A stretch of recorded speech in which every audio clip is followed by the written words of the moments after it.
city of Merced has a total budget of over $400 million. What is your assessment of the city's fiscal position, and what are your priorities as it relates to the city budget? As we know, this budget is not enough to address all these issues that we have in our community. It sounds like a lot, but it's really not. So how do we get more money? We need to build more, get property taxes. We need to find better ways of economic development for businesses. And so, so we need to, because this fund is not enough, so we need to make sure that we're able to support a lot of the things that we talked about, because it sounds great, but how are we going to pay for a lot of the things we talked about today? Our police chief has done a great job at looking at outside sources, looking at state funding, at grants, different things like that. All of that, those are things that we can do to help fund some of the things that we talked about today, because we're not building right now a lot. Yes, there's a lot of projects coming, but when those houses are sold, that's when we're going to start generating some of that property tax income coming in. There's plenty of money in the budget, said no one ever. We can always use more money, as I alluded to in the last question. The way to get that revenue is to bring in businesses, not to tax already overtaxed residents. I think we suffer sometimes from tunnel vision. We decide that we can't do this project in a single fiscal year, so we move on to something else, when in fact we should be looking at long-term budgeting and multiple fiscal years. If you can't do it in one fiscal year, how many will it take? Can we do it in 2? Can we do it in 3? Let's set aside budget so that the project gets done and not just overlooked. We need to have a good 5-year strategic plan that gets updated every year and keeps us on track. If we don't keep looking at it, then it'll eventually fall through the cracks. $400 million is typical for a city of this size. It sounds like a lot of money, but again, I agree with both Zaire and Mike that it is not. And there's only so many dollars to go to so many departments and so many projects. So I think what we need to start doing is prioritizing. The city does have a priority and goal settings workshop where they decide what the priorities are for that year and the year next. They've been very good in the past few years about carrying over priorities that they weren't able to fund for that year. So I want to see them continue to do that. I'd also like to see them starting more grant programs. They need to really get a permanent grant writer, get out there, run after these grants, and get these funds that we need to do these projects that are so invaluable to our city. We need a well-functioning city, and that looks like retention of staff and providing upward mobility for current staff. We also need to make sure that positions are being filled. Currently, there's a lot of vacancies within our city, and Venus and the budget preparers have done a great job of providing a healthy budget, but in the state of California, the governor delayed and deferred a lot of the items, and we haven't felt the full grant of the budget yet. We're going to see that more and more as the years come by, 2 to 3 years to be exact. And we also need to start addressing displacement of businesses with high-speed rail and the Mid-C project. We are going to have business loss. That means jobs in our community. And we also need to be able to promote Merced and retain some of the monies that are passing through our highways as they're going up to Yosemite or going to their next destination. Stop and visit our stores, leave us our money and go on your way. So the priorities in regarding to the budget, it ultimately comes down to economic development. So every 3 years we do our negotiations with our labor force, and we just passed this last year. We're going to be doing a 5-year forecast soon, and there are some worries of where we will see ourselves in 3 years with our budget, and that ultimately comes down to economic development. Our sales tax is what funds our general fund, so we have to really take this seriously going forward.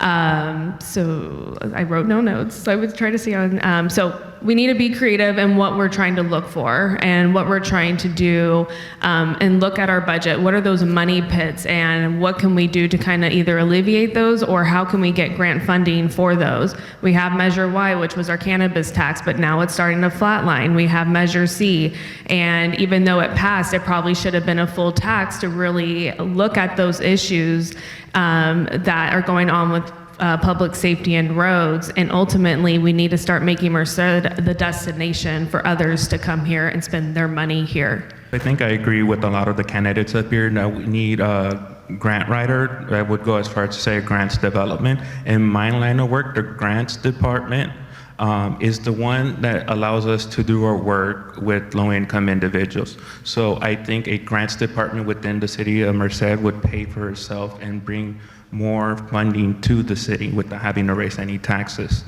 More long-term budgeting is something I would see. We know programs and projects are coming to Merced. We know high-speed rail is coming. And we need to anticipate that and start setting aside money for, I don't know if that means helping relocate the Merced Senior Center. We know high-speed rail is coming. Maybe we can start saving money so we can build an underpass on G Street so that the entire city has a straight shot to the hospital and not be delayed by any trains that might be stopped there. So more long-term budgeting. I just want to say thank you for everyone that came out here in person, but also that is watching online to listen to not just District 5, but also District 3. As always, elections are very important, and it is important for you to go out and vote. Like I said, I am born and raised here in Merced. I love Merced, and I care for Merced, and I want the best for Merced. I'm always here to listen to you. My key initiatives, like I had mentioned, are definitely the economic development. That is going to be my main focus in the next 4 years, being on city council. There is a lot of other issues as Merced grows, but luckily for me, I have that intimate understanding of what has been going on in the last 3.5 years, and to take that knowledge and implement it for the next 4 years. I want to thank all our wonderful hosts for having us here today. I also want to give a thanks to the interpreters. I know how difficult it is to interpret simultaneously, so thank you for sharing your talent with us today. So for me, like I mentioned earlier, I was born, raised, and educated here in Merced. The main why as to why I'm running for city council is housing affordability. You can have all these great projects coming down the road, but if I can't afford to live here, I'm not going to be around to see them. So that's my why, forcing affordable housing for Merced residents. The other two issues that are important to me are infrastructure and public safety. Like I mentioned just a few seconds ago about having the entire city have a straight shot to the hospital in cases of emergency. That's public safety and infrastructure combined. Having curb extensions as a traffic easing measure is another combination of public safety and infrastructure. So remember to vote November 5th. Thank you. I've lived in Merced for the past decade, and as the city is planning the 5-year forecast, I've taken the last decade seriously. It didn't just happen in the last 3.5 years. And we knew that high-speed rail was coming, and that now they're providing eminent domain to all these buildings, including the Boys and Girls Club. Yet the city lacks transparency and accountability in communicating with the various entities like the Boys and Girls Club, the Senior Center, and the Merced Lao Family Community Center. So you can count on me on transparency and accountability for our local government and being a voice and using that platform to make sure our community needs are being met. So if you believe it's time to get more from Merced, please check your voter registration, register your family and friends, and have a plan to vote. If you can't vote, I encourage you to reach out to me. We are reaching out to as many voters as we can, and the future of Merced depends on you. Thank you. Thank you to everyone who organized, attended either in person or online. I think everybody sitting at this table has great desire and convictions.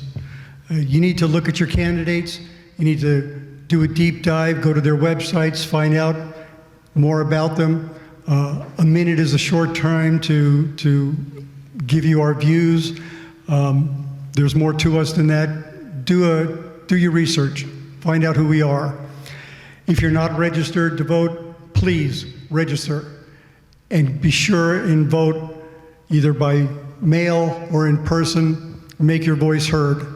Thank you. Thanks to everyone for showing up today. I know it's hard to come out on a Saturday, and I definitely appreciate it. And thanks to our hosts as well. I agree with Mike. Please research your candidate. You need to know your candidate. So do the research, go to their websites. For me, I support safer neighborhoods. I support expanded youth programs. I want to see increased small business support, affordable and sensible housing.